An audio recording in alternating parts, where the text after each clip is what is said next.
What up everyone, Alex Twin Knives here. We're gonna talk about what makes a knife an assist, a manual, or a full automatic. Let's break them down, figure out what's what.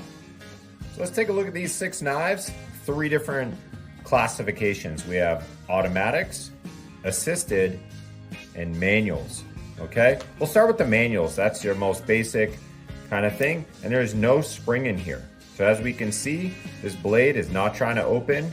It only opens up when we physically open it up. So we can flick it with the thumb and kind of do all these little fun little tricks with it, but that's a manual. This one's also a manual, but this one has the finger flip on the back. Opens up really quickly, and then we have the button lock to release the blade.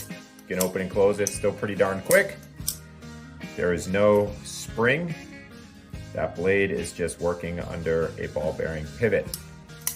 So these are manuals.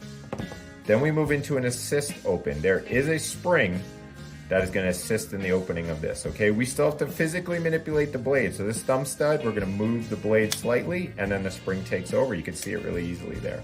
Or on the finger flick back here, this is part of the blade that goes through the handle. So as we start to move the blade, watch down here, the blade's going to start to go and then the spring takes over. One more time.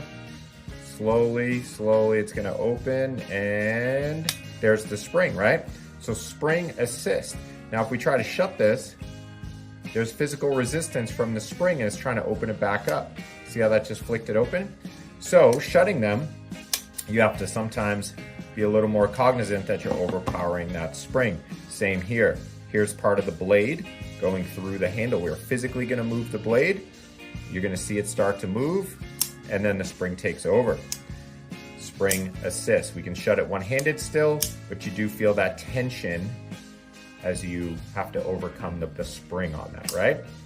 And then last but not least, we have a full automatic, all right? So with a full automatic, as the name implies, it opens fully automatically. We never have to touch the blade. This is the blade here. I'm never gonna touch it. I just manipulate this button and it opens up, all right? Also, another type of automatic is called OTF, out the front. All right, so it's an OTF. Guess where the blade comes from? Out the front. We never touch the blade. And there you go, full automatic. Every henchman bad guy in every movie is normally carrying an OTF. You want to dance, Rodney? I want a polka. Now, with this, you have a much stronger spring in there. You see that it's trying to open up on me. It's opening on its own because there's a spring. We can still shut it one-handed. We can still close it one-handed. But for my money, a nice clean manual, pretty darn nice. But you got options. You got different ways to do it. Hopefully that helps.